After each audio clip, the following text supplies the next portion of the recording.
వదినమ్మా ఏం చేస్తున్నావు ఈరోజు? ఈరోజా హాయ్ ఫ్రెండ్స్ అందరికైతే గుడ్ మార్నింగ్. మంచిగా వేడి వేడి ఇడ్లీ అయితే చట్నీ కోసం ఆల్రెడీ ఆయిల్ పెట్టినా. మా సైడ్ అయితే వర్షాలు పడుతున్నాయి, మరి ఈ సైడ్ పడుతున్నాయి.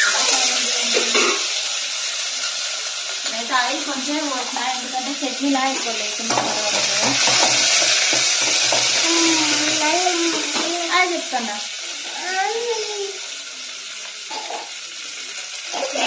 చల్లి చట్నీ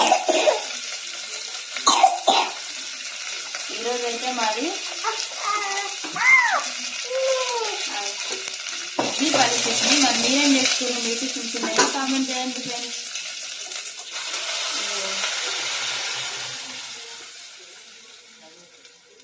మీ సైడ్ వర్షాలు పడుతున్నాయి మరి?